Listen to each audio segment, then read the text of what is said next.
ఓం శాంతి. ఏ విధంగా బాబా మధురత యొక్క పర్వతము, అలా పిల్లలైన మీరు కూడా మధురమైన తండ్రిని మరియు వారసత్వాన్ని స్మృతి చేసి అతి మధురంగా అవ్వాలి.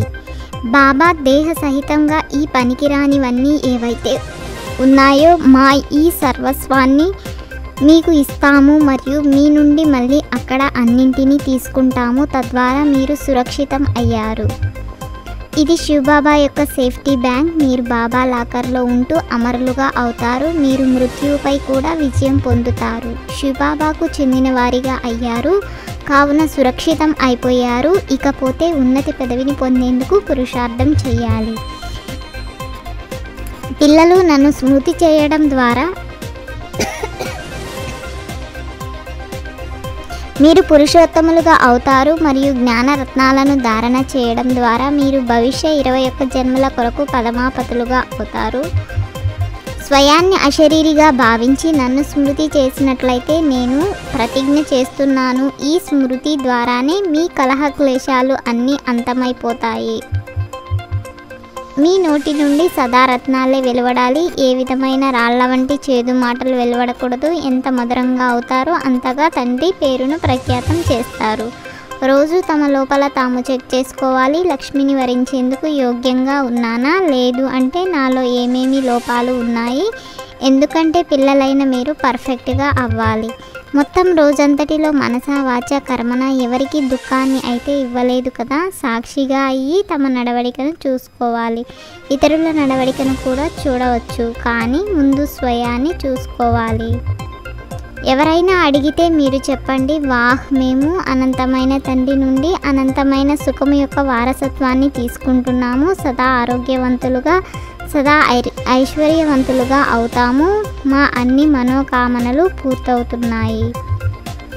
పవిత్రంగా తప్పకుండా అవ్వాలి. ఎంత వీలైతే అంత పిల్లలు అంతర్ముఖులుగా అయి ఉండాలి. ఎక్కువ మాట్లాడకండి, శాంతిగా ఉండండి. క్రోధం అనే భూతం ఉన్నట్లయితే స్మృతిలో ఉండలేరు. తండ్రి ఎంత మధురమైన వారు కావున పిల్లలకు కూడా అర్థం చేయిస్తున్నారు. బుద్ధిని భ్రమింపచేయకండి, బాహ్యముఖులుగా అవ్వకండి, అంతర్ముఖులుగా అవ్వండి. ఎంత ప్రేమగా తండ్రిని స్మృతి చేయాలంటే ఇక అలా కూర్చొని ఆ ప్రేమలో అశ్రువులు ప్రవహిస్తూ ఉండాలి. తండ్రి అంటారు, పిల్లలు మీరు మళ్ళీ ఈ విధంగా ప్రియమైన వారిగా అవ్వాలి. ఏ దేహదారి ఏ వస్తువు చివరి సమయంలో గుర్తుకు రాకూడదు. ఎంత ప్రేమగా తండ్రిని స్మృతి చేయాలంటే ఇక అలా కూర్చొని ఆ ప్రేమలో అశ్రువులు ప్రవహిస్తూ ఉండాలి. పురుషార్థాన్ని అయితే అందరూ చేస్తూ ఉంటారు. ఎవరైతే ఎక్కువ పురుషార్థం చేస్తారో వారు ఎక్కువ ప్రైజ్ను పొందుతారు. తండ్రి అంటారు, మీ లోపాలను మీరే వ్రాసి తీసుకురండి. సంపూర్ణంగా అయితే ఎవ్వరూ అవ్వలేదు, కానీ తప్పకుండా అవ్వాలి. కల్పకల్పము అలా అయ్యారు. ఏ లోపాలైతే ఉన్నాయో వాటిని పూర్తిగా తొలగించుకొని లోపాలు లేని వారిగా చివరి సమయం కల్లా అవ్వాలి. ఒకవేళ లోపాలు తొలగకపోతే విలువ తగ్గిపోతుంది. మీరు చైతన్యంగా ఉన్న కారణంగా లోపాలను తొలగించుకోగలుగుతారు. పర్ఫెక్ట్గా అయ్యేందుకు నిజాయితీగా స్వయాన్ని చెక్ చేసుకోవాలి. మాలో ఏమేమి లోపాలు ఉన్నాయి.